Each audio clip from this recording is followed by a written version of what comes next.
ভগবান কুয়ারে আস উন্নরা বিভক্ত ইচ্ছা শক্তি বলে ইচ্ছা শক্তি বলে উদ্ধব হইল ধর্ম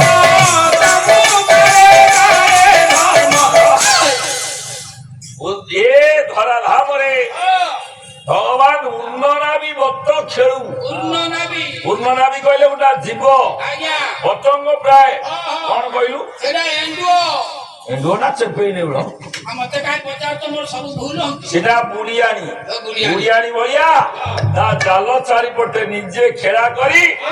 এ ধরা ধামর উদ্ভব হই উদ্ভব হইন ধর্ম স্থাপু কালে কালে এ ধরা ধামর উদ্ভব হই ভগবান কোন করন্তি ধর্মর স্থাপনা করন্তি যাহাକୁ ভগবান ব্যাস শ্রীমদ ভগবত গীতার পরিষ্কার বলে বলে পরিত্রাণায় সাধূনাং বিনাশায় চ দুষ্কৃতং ধর্ম সংস্থাপনার্থায় সম্ভবামি যুগে যুগে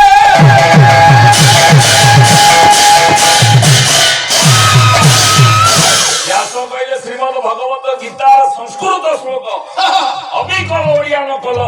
পুরী বড় ওড়িয়া মঠর মহন্ত সাত লহড়ি পীঠ সমুদ্র কূଳରେ যাହାର ସମାଧି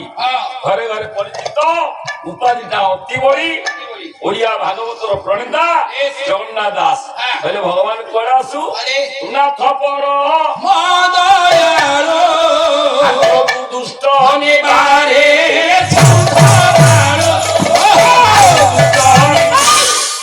ଏ ଧର ଧାମର ଉଦ୍ଭବ ହୋଇ ଠାକୁର ଦୁଷ୍ଟ ଜନ ମାନଙ୍କୁ ନିବାରଣ କରି ସାଧୁ ସନ୍ଥ ମାନଙ୍କୁ ପରିତ୍ରାଣ କରନ୍ତି ଆଜି କାଲିକାର କଥା ନୁହଁ ଯୁଗକୁ ଯୁଗ ଏହି ମତେ ଏହି ମତେ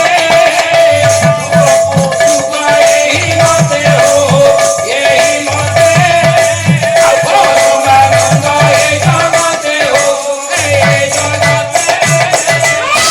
ଯୁଗକୁ ଯୁଗ ଦିନ ଦୟାଲ ପରମ କାରୁଣିକ ଭଗବାନ ଏ ଧରା ଧାମକୁ ଆସି ଧର୍ମର ସ୍ଥାପନା କରନ୍ତି ଏହା ସତ୍ୟ ନା ଭଗବାନ ଆଜ୍ଞା ଆସିକି ଧର୍ମର ସ୍ଥାପନା କରନ୍ତି ଏହା ସତ୍ୟ ନୁହଁ ସତ୍ୟ ନୁହଁ ଆଜ୍ଞା ଗୀତା କହିଲେ ଭାଗବତ କହିଲେ ଧର୍ମ ସ୍ଥାପନା କରିବା ପାଇଁ ଭଗବାନ ଏ ଧରା ଧାମକୁ ଆସନ୍ତି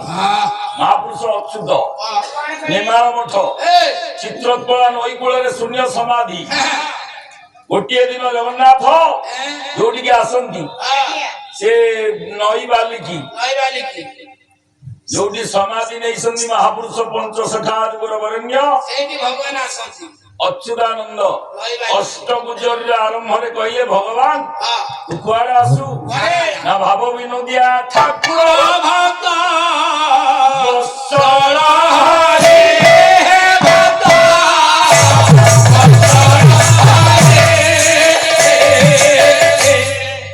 ଯୋଉ କେଳା ସାପ ରଖିଦବ ସେ ସାପକୁ ସେଇ କେଳା ଯଦି ପଦ ବୋଲିବ ସେ ଫଙ୍ଗିନି ହବ ଆଉ ଯୋଉ କେଳା ବାଇଚାନ୍ସ ସେ ସାପକୁ ଖେଳିବାକୁ ଆଇଲା ସେ ସାପ ମୋଡି ମାଡି ହେଇ ଶୋଇବ ନା ଯୋଉ କେଳା ପଦରେ ସେ ସାପ ଫଙ୍ଗିଯିବା କଥା ଦେଖିବ ନା ରେ ଭାବ ବିନୋଦିଆ ଠାକୁର ଭକ୍ତ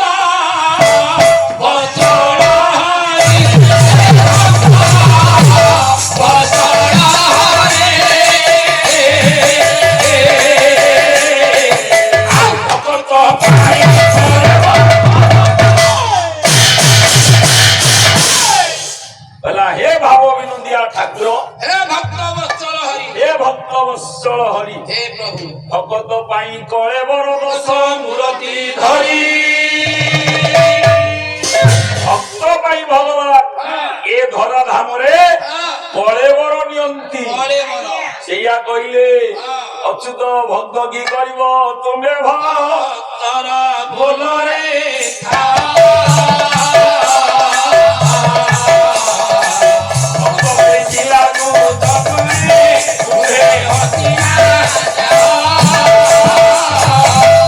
ଭକ୍ତର ଇଏ ବୋଲ କରା ଭକ୍ତ ପାଇଁ ଭଗବାନ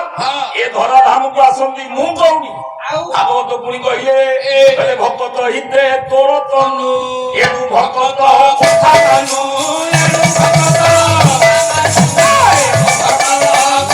ଏଇଆ କହିଲେ ଭାଗବତରେ ଜଗନ୍ନାଥ ଦାସ କହିଲେ ମୋର ଭଗତ ଗଲେ ଶୋଇ ମୁଁ ତାର ପାଦ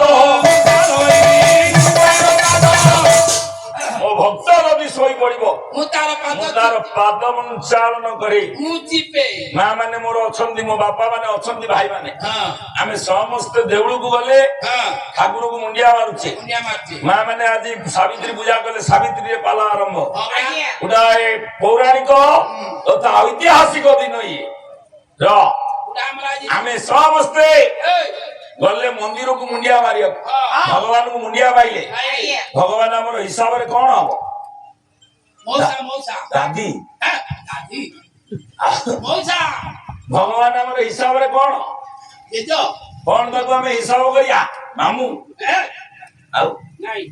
ପିସା ଆଉ ପିସା ନା ଭଗବାନ ଆମର ହିସାବରେ କଣ ସରୁ ସରୁ ମା କଣ ଆମର ହିସାବରେ ସିଏ ହବ ସରୁ ହେ? ଆମ ଗାଁରେ ହଉଛି ଚୁପ୍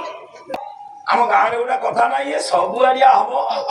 ସବୁଆଡିଆ କୋଉ ଆଡିଆ କୋଉ ଆଡିଆ? ନା ତୁମେ ହେବ ମାତା ତସ୍ୟ ପିତା ତ୍ୱମେବ ତ୍ୱମେବ ବନ୍ଧୁ ସଖା ତ୍ୱମେବ ବନ୍ଧୁ ସଖା ତୁମେ ହେବ ମାତା ତୁ ଆମ ମା ତୁମେ ହେବ ପିତା ପିତା ତମେ ଆମ ବାପା ବାପା ତମେ ଆମ ବନ୍ଧୁ ବନ୍ଧୁ ତମେ ଆମ ସଖା ଆତ୍ମୀୟ ସ୍ୱଜନ ଭକ୍ତ କହିଲା ଭଗବାନଙ୍କୁ ତମେ ଆମ ବାପା ଆଉ ମା ଭଗବାନ କଣ କହିବ ତାକୁ ପୁଅ ବୋହୁ କହିବ ହିସାବ ଜଣା ପଡିଯାଉଛି ଭକ୍ତ ଗଲା ଦେଉଳକୁ ଲୋ ମା କହିଲା ତୁ ଆମ ବାପା ତୁ ଆମ ମା ଭଗବାନ ତାକୁ କଣ କରିବ ଜୋଇ ଜୋଇ କହିବ କଣ କହିବ କଣ କହିବ ଆମେ ତାକୁ ବାପା ମା କହିଲେ ସେ ଆମକୁ କଣ କହିବ ସେ କଣ କହିବ ଆମେ ଯାହା କହିଲେ ସେ ସେଇଆ କରିବ କଣ କହିବ ଆମେ ଯାହା କହିଲେ ସେ ସେଇଆ କହିବ ଆମେ କହିଲେ ତୁ ଆମ ବାପା ତୁ ଆମ ମା ଆରେ ଆମରି ଘର କଥା ଦେଖୁନ କଣ ପୁଅ ଗୋଟା ଝୋଟ ହେଲା ଗୋଟା ଜିନିଷ ଦରକାର